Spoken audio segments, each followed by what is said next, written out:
Diego Bandido. Ang kwento. Mula sa mahiwagang burnay. Mula sa mahiwagang burnay.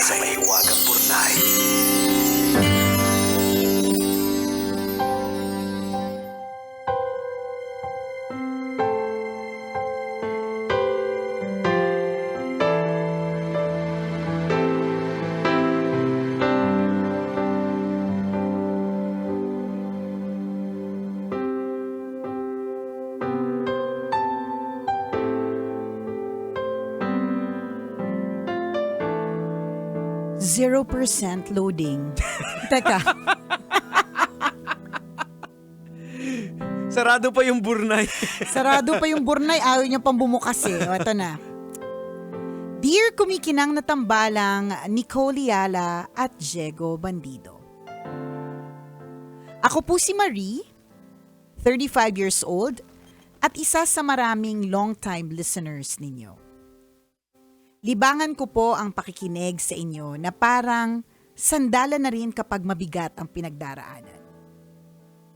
Kaya naman ngayong mabigat ang pinagdadaanan ko at hindi ko na alam kung saan ako huhugot ng lakas, naisip kong sumulat sa inyo. Actually, naiiyak nga ako habang sinusulat ko to. Ganito po kasi, manager po sa isang fast food chain ang asawa ko. Sakto lang po ang kita niya sa araw-araw na gastusin namin at ng aming 3 anak. Para makatulong, nagtitinda po ako ng kung ano-ano. At sa awa ng Diyos, nakakaraos naman po kami. 10 taon na po kaming umuupa kaya pangarap po naming mag-asawa na magkaroon ng sariling bahay. Sakto namang nakita ko po sa feed ko yung binebentang townhouse na 8,000 pesos lang ang hulog kada buwan. Malapit lang po sa inuupahan namin kaya nang ayain ako ng ahente na mag-tripping, isinama ko ang asawa ko. Walang tiles at partition ang bahay pero kaya namang ayusin unti-unti. Nagbigay kami agad ng 8,000 pesos para makapagpa-reserve. Pagdating ng 3 buwan, nagulat kami dahil 22,000 na daw ang buwan ng hulog. Hindi sa amin na ipaliwanag ito pero dahil malaki na ang naibayad namin, nilaban namin. Lahat ng pagtitipid at diskarte ay ginawa namin. At matapos ang 6 na buwan, nakalipat kami. Unang araw pa lang namin, napansin ko agad na mabaho ang tubig. Hindi pwedeng ipangluto o ipang toothbrush. Kaya napilitan kaming bumili ng tubig. Nang dumating ang tag-ulan, hanggang dibdib ang baha sa labas ng subdivision. Ilang araw kaming hindi makalabas. Hindi nakapagtataka kasi napapaligiran pala kami ng 2 ilog. Hindi ko maiwasang isipin na posibleng bahain ang loob mismo ng subdivision kapag lumakas pa o tumagal ang pag-ulan. Pagkatapos ng ilang linggong pag-ulan, napansin kong nagkabitak-bitak yung mga dingding ng bahay. Habang tumatagal, palaki ng palaki yung bitak. Nangamba ko na baka isang araw gumuho na lang yung bahay. Nagreklamo ako sa admin ng subdivision pero puro pangako at paasa lang ang sinagot. Sumama ako sa grupo ng homeowners na nagrereklamo sa developer. Lumapit kami sa mga ahensya ng gobyerno, sa isang sikat na show na tumutulong sa mga nangangailangan at sa ilang mga politiko. Walang nakatulong sa amin. Ay? Kalaunan, nalaman kong marami na rin sa mga kapitbahay namin ang nagpapasalo ng unit. Yung iba nga, umalis na lang. Gaya nila, napilitan din kaming iwanan ng bahay kesa mapahama kami. Mahirap tanggapin na ang pinapangarap naming tahanan ngayon ay tila isang bangungot. Nakakapanghina. Para sa aming isang kahig isang tuka na lumalaban ng patas, na sumusubok abutin ang munting pangarap, napakasakit nito. Parang bulang naglaho ang bawat sentimong pinagpagura namin. Sana po ay maging babala at kapulutan ng aral ang kwento kong ito. Sa mga nangangarap magkaroon ng sariling bahay, mag-research, magtanong. Huwag bastang maniniwala sa matatamis na salita ng ahente. Bago maglabas ng pera, maglibot sa lugar, alamin ang reputasyon ng developer, at tanungin ang mga nakatira na roon. Hanggang dito na lang po muna. Maraming salamat po sa pagbasa ng sulat ko. Ang inyong malungkot, ngunit kumikinang na tagapakinig, Marie. Ay, kawawa naman si Marie.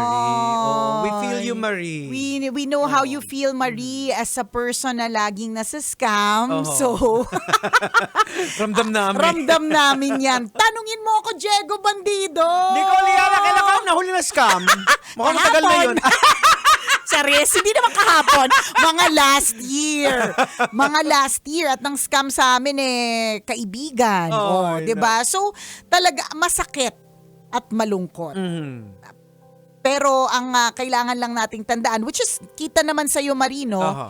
yung mga learnings na napupulot namin natin mula dito. Yun Aha. naman yung pinakamahalaga yung ano nga ba yung learnings na pwede mong makuha. And tandaan po natin, hanggat hindi nga daw natin natututunan yung lesson. Oo. Diba? Actually, kung tutuusin, laging sinasabi ko sa mga may mga pinagdadaan, actually, yung tubo dyan is yung learnings mo eh. Tama. Hindi mo na maibabalik yung nawalang pera. Wala na. Yung mga material na bagay. Correct. Pwede mo rang siyang ipunin ulit. Alam mo naman ang pera, nawawala, bumabalik. Oo. Heto na naman, di ba? Everybody sing, Ay. nawawala, bumabalik. Eto na naman. Di ba? Pero totoo eh. Yeah. Mhm. Wala na tayong magagawa doon. Oo. Nawala na eh. Di ba? Pero yung importante is yung lesson. Yung lesson, oh. Same din sa mga pinagdadaanan namin sa buhay. Si Nicole may pinagdaanan, magkaiba lang kami ng pinagdaanan, pero importante yung lesson na natutunan namin dahil nakita namin, niyakap namin, at yun yung dala-dala namin sa panibagong paghaharap moving forward. Correct. Diba? So yun yung dapat na matutunan ng lahat. Si Marie is a perfect example of somebody na hindi nag-research, hindi muna nagtanong, Oho. nadala sa matatamis na dila ng mga ahente. Yung 8,000 pala reservation fee lang Correct, yun. totoo.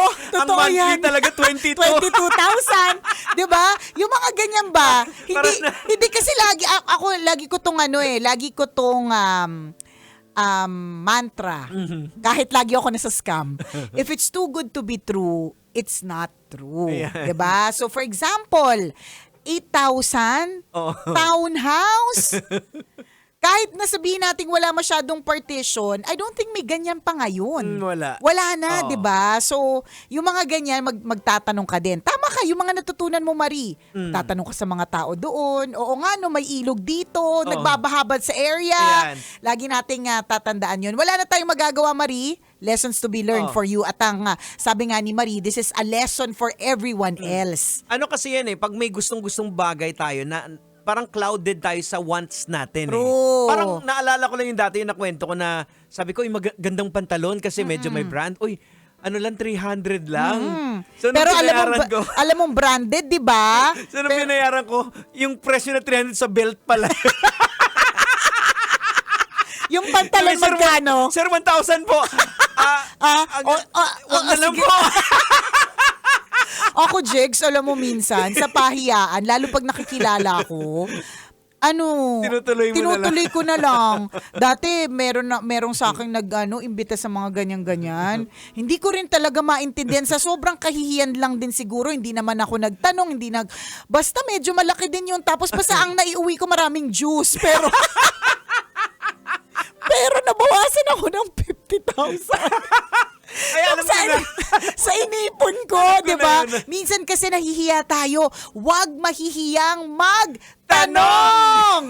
Huwag po talaga. At saka, it's okay to say no. Oo. People pleaser ka ba?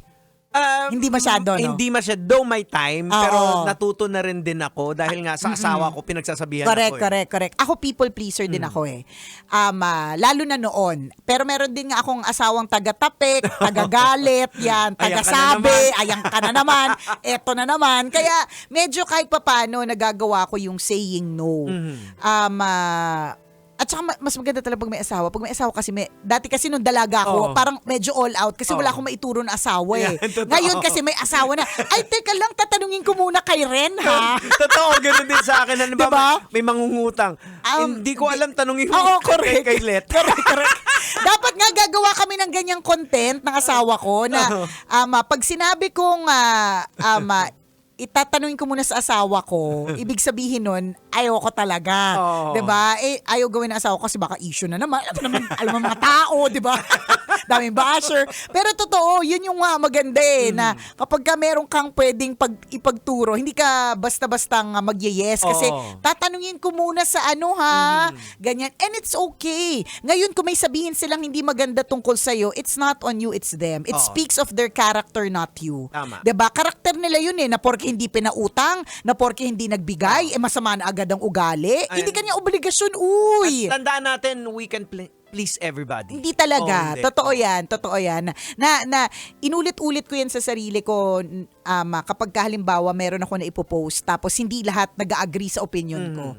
Inuulit ko yun sa sarili ko eh. Walang point na sagutin ko lahat ng mga nagdi-disagree sa akin. Kasi talaga namang you cannot please Oo. everybody. Iba-iba kasi yung POV natin Correct. eh. Iba-iba ng kinalakihan, iba-iba yung Oo. magulang, iba-ibang bank account, iba-iba ang experiences. Correct. So, entitled talaga sa iba't ibang opinion. Kaya hindi natin talaga mapi-please ang lahat. Tama, Ganyan. oo. Yun lang talaga pag may gustong-gusto tayo, may want talaga tayo, clouded kuminsan yung judgment natin. Hindi na natin iniisip yung mga ibang mga Oo. bagay-bagay na pwede ka namang makakuha nito ng mas murang halaga eh. 'Di ba? Kaya lang gustong-gusto mo yun. Ayan, parang ito recently siguro mga past month lang na, 'di ba, nakwento ko sa'yo gustong-gusto kong magmotor. Kasi dahil mahal na yung gas. So ito na nga, na-approve na, may nag-CI na, pinapunta na ako doon. May helmet na ako. Meron ha? na? Oy, pero wala excited. akong motor. Anong ba? Kumbaga, manifest. Oo, Yan. ayan. Ready So, na. pumunta na kami doon ni Let. Kasi ang sabi, ito yung down payment. Bit-bit ko na yung helmet ko. Sabi ko, diretso na ako pasok Correct. Sa trabaho. Pagdating doon, hiningan kami ng 50%. Down. O down Okay. payment. Though, Ano bang usapan? Actually, ang usapan parang 17K lang yung down payment. Tapos biglang initial. kasi daw ang sinabi dahil daw sa status ng trabaho, may mga may mga ganong eklabo. pa. Sabi ko, sana ma'am nagsabi ka ng ano. Pero yun nga, ang sinasabi ko lang, punto ko lang, kung halimbawa, hindi na kami maalam sa mga ganong sitwasyon, pwede namin pilitin eh. Oo, Pwede mong totoo. gagawa ng Gagawa paraan ng na paraan. kami din ang mahihirapan. So, ang ending? So ending, hindi talaga natuloy. Kaya So ngayon, for sale na po yung helmet. may cover na rin ako ng motor. For sale na din po yung cover ng motor kasi wala pa pong motor. At may intercom na rin. Okay. So for sale na rin po yung intercom. Pero ang sabi namin, Oo. siguro baka hindi pa talaga Hindi pa panahon. na binibigay ni Lord. So kung bibigay ni Lord, fluid ang lahat eh. Correct, So kaya correct. hindi namin pinilit. Pero sabi ko, siguro kung mga masamang tao pa tayo, nagkwentuhan Oo. kami. Kasi gumastos sa kami, nag-grab kami, punta doon, pauwi, nag-grab kami. Sabi ko, kung mga masamang tao na nakatikim na ng mga maanghang na salita yun sa atin. Oo, kasi wala ka namang sinabi. Oo. Hindi kasi parang in a way let's say it's also part of marketing, 'di ba? Ganun naman yung pagma-market. Pero kung hihimayin mo, parang medyo scamming din yun, hindi ka Oo. nagsabi dati. Kasi parang ito kay Marie. Sinasabi nila, 'di ba? Yun nga yung down payment Oo. alam mo, 17K. Correct. Ano na? Kasi 17K, sige, kakayarin, maipipilit, di ba? Oo. Pero kung 50%, Wala namang nga. sinabi. Sabi ko, Oo. ma'am, sure na yan, ma'am. Bago pa kami pumunta, oo. so saan ang galing yung sinabing 50%? Doon sa kanila, pagdating din namin sa opisina, sabi ko, ba't ang tagal-tagal? Oo, yung pala may pa 50%. Oo, yan. di ba? Sa May ano mga yun, ganyan sa tama ba, Motor Central Dasma? Parang At sinabi mo talaga. Pagkatapos ko sabihin part of scam, sinabi mo talaga. Huwag nyo tong i-repurpose sa digital team, ha? Umayos kayo. Huwag nyo tong i-repurpose. At sinabi talaga ng Okay, disclaimer po. Ang mga sinasabi po ni Diego Bandido ay hindi necessarily opinion ko at opinion ng kumpanyang ito. Nagugas kamay. Nilaglag yung partner. Hala ka, ubus pa yung oras. Lagot ka. Oras natin, 1:39 na! This portion was brought to you.